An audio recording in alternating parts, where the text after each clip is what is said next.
And I think tonight is going to be an aberration because I'm doing exactly what it says I'm supposed to do on the schedule tonight. So it's an aberration.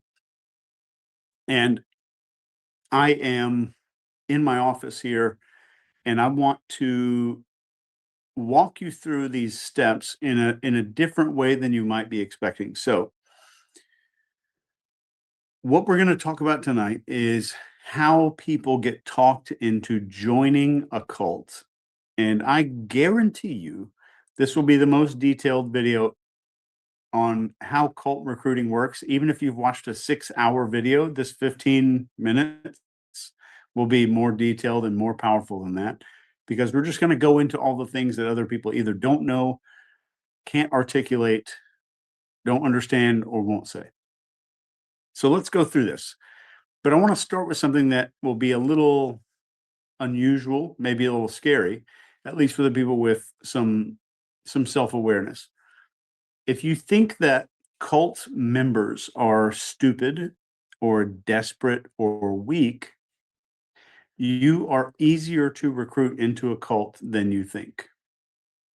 Because just that little belief that you are immune is the first thing that starts preventing you from having your guard up. So cults recruit people who are functional and thoughtful and curious and even intelligent, socially intelligent. That good people can get recruited into a cult. But cults recruit people who quietly feel like something is missing and feel alone for noticing it. I'm going to say that again. They feel like something is missing. Maybe they just had a death in the family. Maybe they just had something happen in their life. Maybe something's missing, but they feel alone for feeling that or noticing it. And what's weird is that everybody with an IQ over 100 feels that way, that there's something missing. And everybody feels like they're the only one feeling it. This is a universal trait that most people just may not be willing to admit. So tonight, we're not going to talk about indoctrination into a cult. Maybe we'll talk about that later. Um, Tonight, I want to talk about the first feelings that someone gets as they join a cult. And I want you to process what I just said. The first feelings. To get good at influence or persuasion or leadership, to make the world a better place, to change the world, you should be thinking in terms of what the other person is going through in their mind instead of what the operator is doing to someone. Please consider that difference of understanding what someone else is going through versus what I am doing to somebody. So, at the beginning when somebody gets talked into joining a cult, this is the moment when nothing really feels dangerous yet in that person's mind. And so you can call these steps or phases. I kind of view them in my own brain as these phases. I wouldn't say that this is a formula with steps, but I would say these are the basic phases that people go through. I've spent some time with cult recruiters and super interesting people. So let's call it step one. Number one is setting. Number one is setting.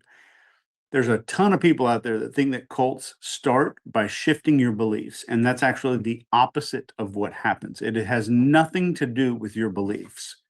It starts with where you are when the conversation takes place. Where you are.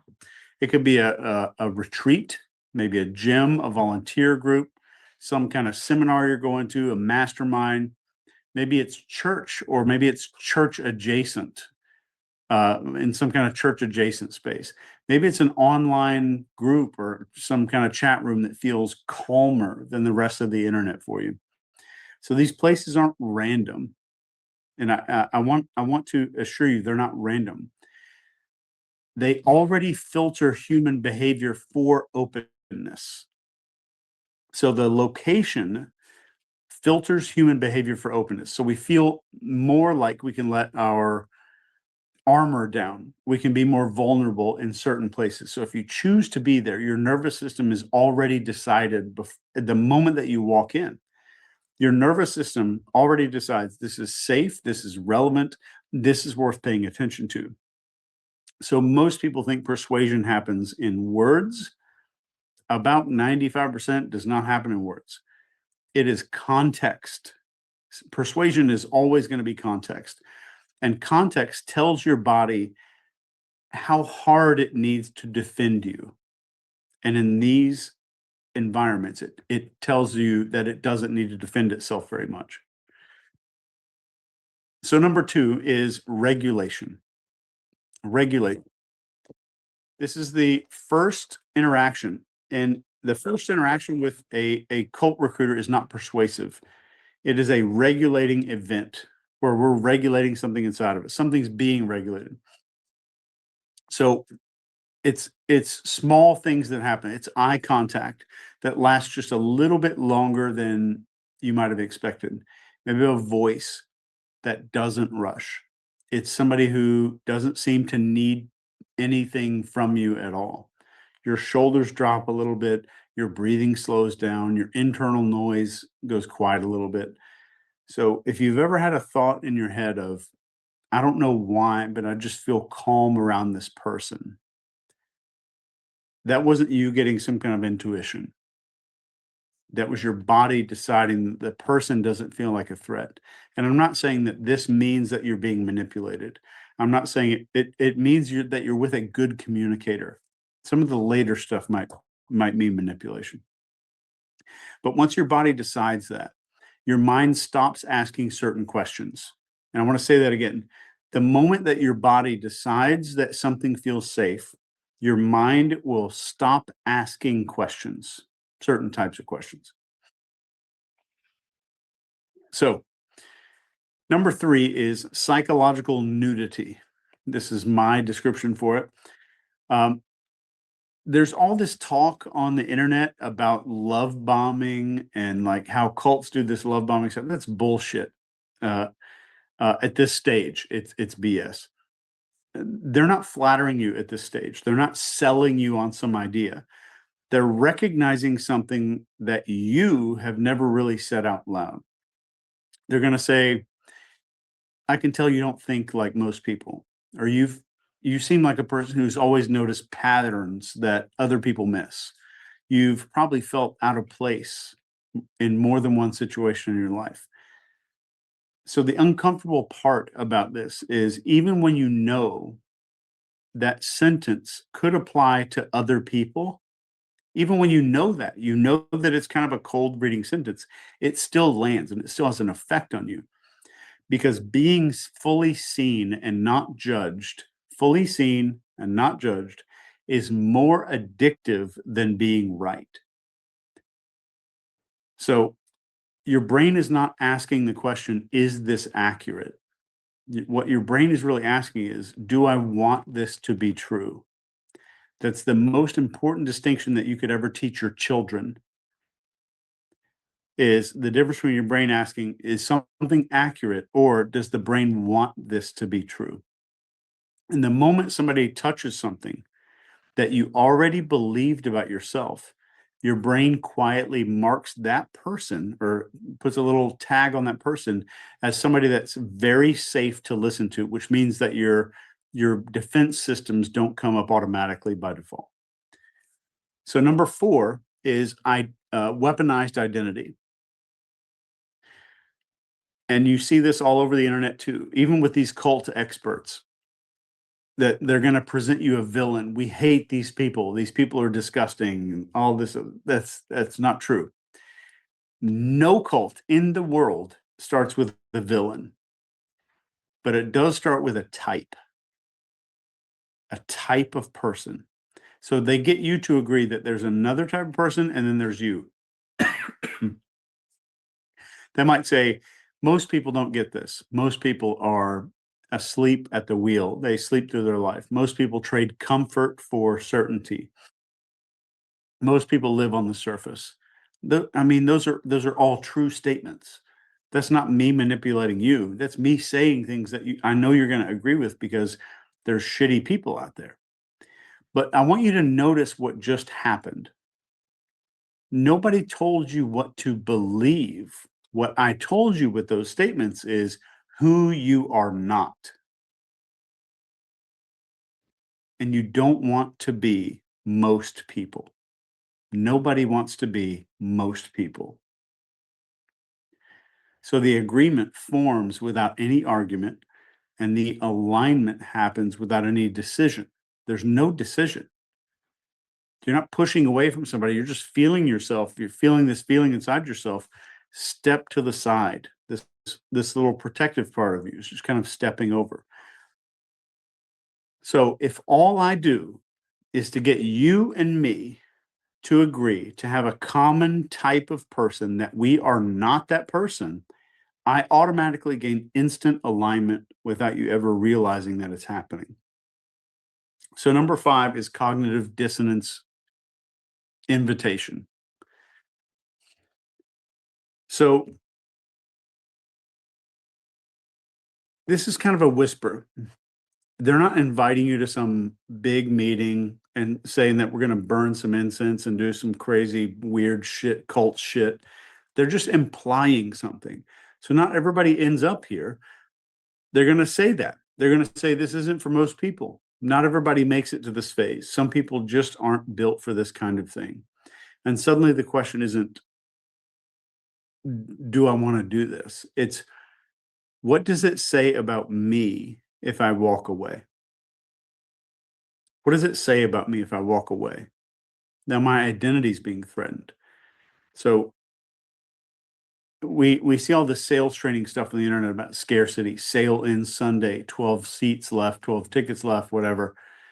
It's effective, but scarcity doesn't pull you forward. Identity is what pulls you forward. And then comes number 6, which is the ask. So the ask is the big thing. And this is the most dangerous moment of the entire process, the ask right here. And this is where the person will ask them, can you show me that thing that you mentioned earlier? What's that really about? Can you send me that? So the question feels super friendly, interested, and genuinely curious about something you're interested in or something you're smart about. It's voluntary. It feels harmless. But the moment that you ask, something flips. And this is the moment that the person asked the cult recruiter. I'm sorry, I got that backwards in my head. Person's asking the recruiter. So now you're no longer evaluating, you're participating.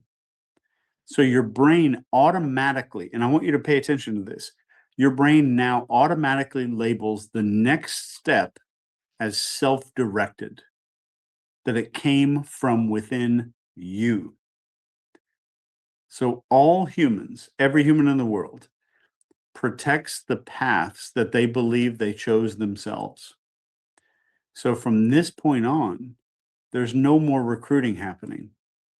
They're getting you to a point where you're essentially doing something that I would just call self-investing. So you're doubling down on something that you've agreed to yourself, who you are. So in number 7, we have definitions. And in the definitions part, beliefs don't get attacked. We're not sitting there stripping people of all their beliefs and telling them you're wrong for believing all this. Here's all this new shit that we want you to adopt about aliens and spaceships are going to come down and save us all that kind of stuff. What we try to get you to do is to outgrow one belief. If we're a dangerous cult, that's what this cult is going to do. The cult wants you to outgrow 1 or 2 beliefs. So the old world that you lived in starts feeling a little bit clumsy. Language feels cleaner when you're here in this cult, sharper, it's more honest. The old world starts to sound dull and boring, overly simple. Maybe they have language that makes the regular world of your regular life sound childish. So cults are not just like deleting your reality. All they're really doing is relabeling, renaming, and redefining all of that stuff. So if I can shift language, if a cult can shift language, the thinking follows automatically. And this is what's happening on a national scale for most of us. And I want this to be a huge warning that you think this is a video about somebody joining some dipshit cult somewhere in San Bernardino. This is national. And you don't notice this happening. You notice that some thoughts feel easier than others. And that's the trick. That is the trick.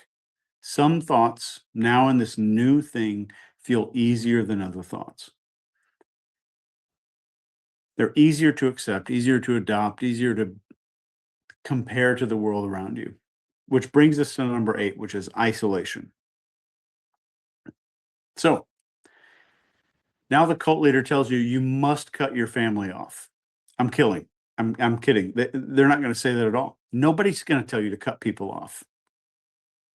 What they're going to do is prepare you for what other people are going to say. When you go back into your life, your family's not going to understand. Your wife, your husband, they're not going to understand. They're going to try to pull you back. It's very seductive. They're afraid. They're stuck in the old system. And this isn't isolation yet, but it's preemptive invalidation. So when those people eventually question you, the spouse, the coworkers, the friends that you hang out with, their concern feels predictable. And you feel clever for having predicted it. So all of this makes it super easy to stop taking the people in your life seriously. And then we get to number 9, and this is weaponized morality. So eventually, you're getting pulled into a cult and it stops being interesting and it starts being super important. All the stuff we're talking about matters. This helps people. This is so, so much bigger than personal preference. This is about truth. And the moment that you get morality to enter the room, logic loses authority. If morality comes into the room, logic has no more authority. And disagreement, when we used to I'm going to disagree with an idea because that felt intellectual to us. Now disagreement feels unethical. So doubt starts to feel selfish. If you're doubting the idea, you must be a selfish POS. Questioning what somebody's saying starts to feel like you're betraying the cause. And that's when leaving, that's the moment that leaving the cult becomes super hard. There's a leader, there's doctrine you have to follow, you're isolating yourself. Which brings us to number 10. I don't know if I told you how many steps we're going to cover, but we're going to cover 12. And number 10 is the commitment. And in sales, this is called the close. So no one ever says the word join. They say that you're one of us now. You finally get it. You've done the work faster than everybody else. That all those sentences, they're not very dramatic, but they all of them sound like a verdict, like the judgment's being passed in a positive way. Because now leaving the cult, if I want to stand up and leave the cult, it doesn't feel like I'm changing my mind. It feels like I'm betraying who I have become. And this is the biggest piece. And if you look at a narcissistic relationship, like some asshole narcissist goes through this entire exact process, pretty much verbatim, with a spouse. It's a cult of 2. Well, it's a cult with 1 member. And then we get to number 11. Number 11 is the social coffin. This is where you get the small little ask. They ask you to do one small thing. You know what? You've been through so much. You've been through all these things. We've talked about aliens and all this other shit that we talk about. The only thing I want you to do is share this. What I want you to do is explain this to somebody. And there's somebody here that's brand new and you're senior to them now. So what I want you to do is correct their misunderstanding that they have about this. And I want you to defend it, maybe casually. This is the real trap. This is the fastest way to believe something is to explain it out loud. The fastest way to believe something is to explain it out loud. So if you're taking notes, write this down. Your mouth convinces your brain more efficiently than evidence. Your mouth convinces your brain more efficiently than evidence. So once you've defended something, you do not want to be wrong anymore. And then we get to step 12, phase 12, section 12, whatever you want to call it. Step 12 is called sunk social cost. This is my just BS name for it. So the final lock, and people are going to say, okay, so Chase is talking about the final step. This is where I believe something. This is where my beliefs are shifting. The final lock is in cost. Cost. And it's not money first, or your relationships. It's not you have to go break up with your husband or your wife or whatever. The cost is consistency or your pride. The story that you've already told other people about who you are as a person. Walking away now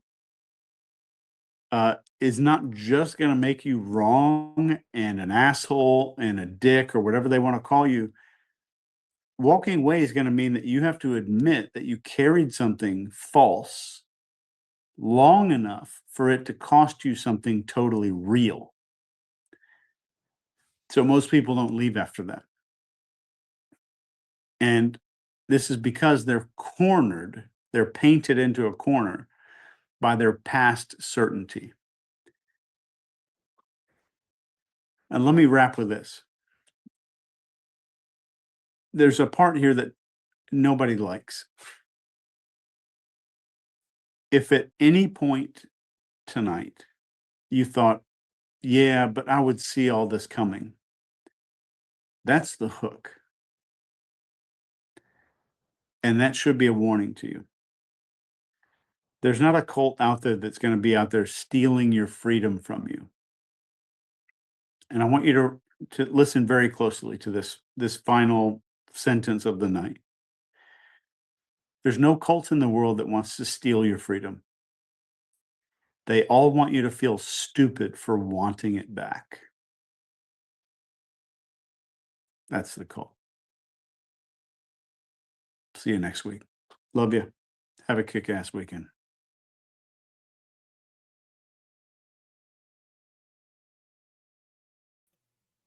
Well, that was quite enlightening.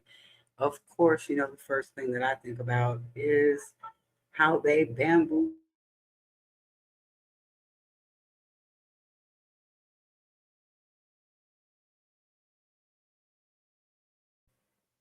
because that's one of the most recent things that happened where we were looking at a whole world that had an opinion and were experts on that opinion and didn't want anybody else to say anything different. But now that we are shown something different, some of you all are still afraid to say things. But this is not just about Dalton. This is all over the world. This is with most of your news story. Pick a place, pick a time, pick anything, and this is what you'll find. So let me know what your thoughts are. Don't forget to like and subscribe. Consider joining because we want to dive deep into this. And with that, sending you love and light. Peace.